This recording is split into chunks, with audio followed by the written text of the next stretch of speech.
You want to hear some shit? Here I am, minding my own business, recording some videos. I get a notification from PayPal that they locked my account. I guess because of all the transactions that go through there, you know, because like y'all request stuff through there. I pay for stuff through there. I had to like explain my entire business to them. If this is even a business, I had to explain like my whole life story. That's crazy. What do you think? I'm like a drug dealer or something? Like what do you think I'm doing? Like, fuck. Well, I don't know if PayPal is. You can still send it, and I can transfer it out. But I think the account is like. I just took all my money out of there instantly. The second they let me do that at least. But where am I? Dad? Hi guys. Welcome to Lee Reacts. I hope everyone's having a good day. I know I am. And it's funny that the requester of this video is the person who sent another request, a bunch of requests, and then it did it. So, Gail, thanks a lot. No, I'm just kidding. I really appreciate your support. Thank you so much. I truly do. We're going to be checking out the band called Blondie today for the first time, which I've heard the name of them before. I think I've actually even seen this album cover. We're going to be listening to Rip. Is it Her? Yeah, Rip Her to Shreds. It's on side 2 of this album. It's their self-titled debut album. It's written by Chris Stein, right? Hold on. Yeah, it's written by the guitarist Chris Stein and one other person. So I'm excited. Thank you again, Gail. I'm guessing Deborah Harry is the lead singer, right?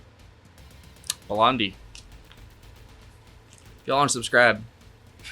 I usually don't bitch this much, I promise. But that just happened right before I recorded this.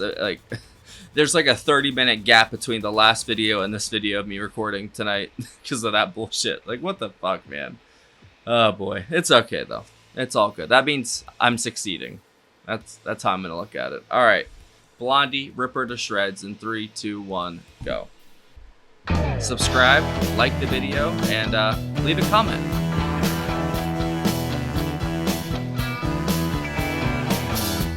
Hey, here she comes now. You know her. Would you look at that hair? Yeah, Oh, you know this was written by her and Chris Stein. Sorry. She looks like she stepped out of the middle of somebody's cruise. 1976. She looks like the Sunday comics. She thinks she's Brenda Starr. Her nose job is real atomic. All she needs is an all-night star. She's so dull. Come on, rip her to shreds. She's so dull. Come on. Oh, that's new wave as hell. I love it.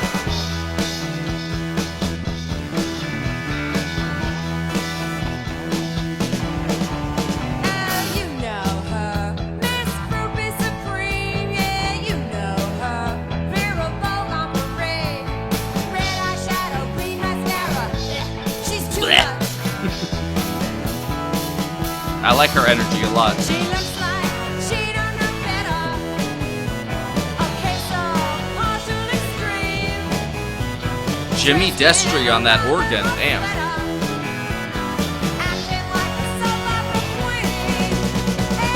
She's so dull. Come on, rip her to shreds. She's so dull. Come on, rip her to shreds. I almost triggered my AI camera. Sorry, I had to hide real quick.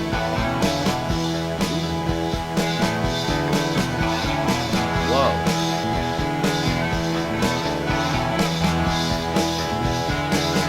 She got the nerve to tell me she's not honest. It reminds me of the Cars a lot. Expression is too serene. The instrumental. Yeah, she looks like she watches the comet.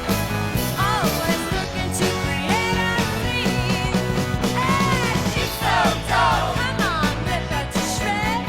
She's so dull. Come on, rip her to shreds. That's a catchy ass She's chorus. so dull. Rip her to shreds.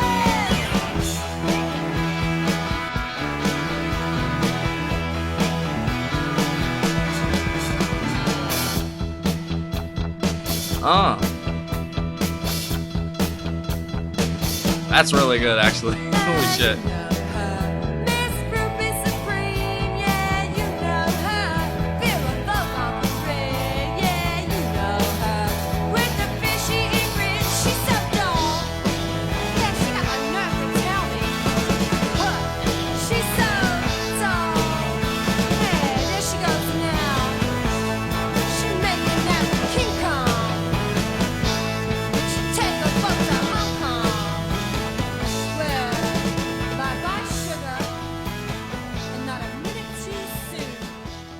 Okay, that was fucking awesome.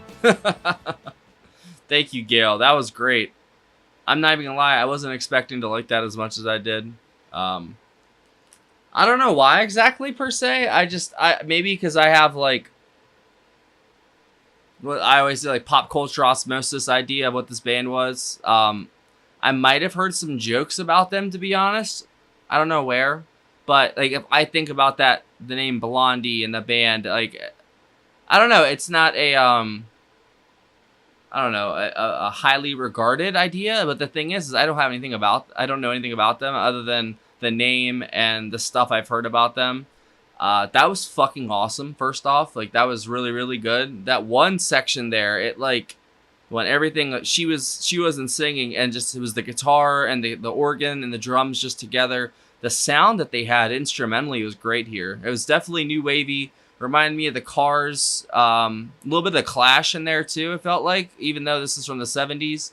So I'm guessing this is a very This is a very a huge like kind of pioneering album probably for this sound. If it came out in '76, because was that like when new wave started? That was like the late '70s, right? But I don't know. There's so many different bands that we've listened to that could be classified as anything. I know genres are just an easy way to kind of get your brain to associate and compare with other stuff. But I really, really like that. I like the beat. I like the groove to it. The pace was great. The organ was great. Her vocals great. The lyrics were very, really almost intense. But yeah, that was wow. That kind of knocked my socks off.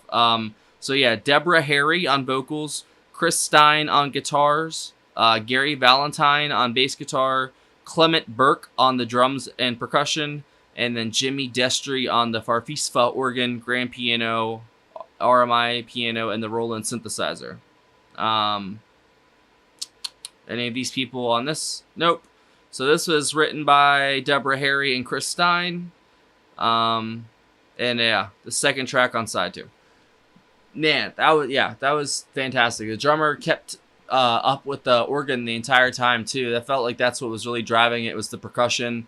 I heard the bass for a second or two there, but I honestly was really focused on her vocals and the organ and the drums more than the bass, it felt like. But the guitar, when it came in there, that one section was really, really good.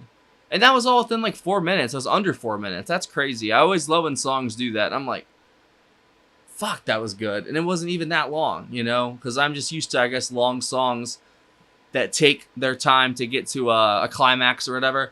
This song was just straight up fun, even though the lyrics might not be that fun. For at least as a musician, it was fun, because hearing them combine all these sounds in the 70s, like this is 76, this isn't 82 or 84, you know what I'm saying?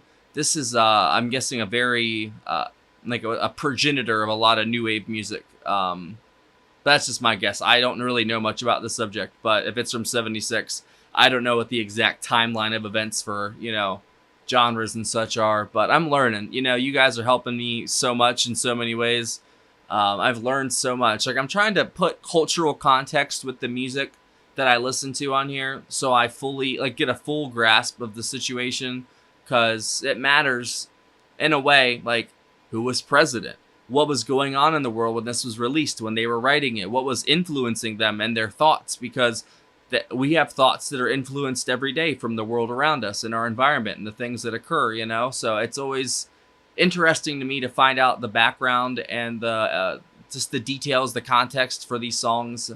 That's why I like to know the timeline of when things started to get big, because I thought new wave was like a late 70s, early 80s thing, like kind of rose with punk and then kind of merged with punk in some points. It kind of there's a trajectory, and it kind of, they met up eventually. I think that's fascinating to me. I could write like a whole dissertation probably on just like musical genres and how they, intersect and just sort of how jumbled up they are now compared to the straight lines and intersections and, stuff that we had before. Now it's just everything thrown into one, which is kind of crazy to me, but it is what it is. You had new metal in like the late 90s, early 2000s. It was like a blend of hip hop and hard rock, and now it's to the level now that there is hip hop metal now. Like it's crazy to me how genres just eventually become each other.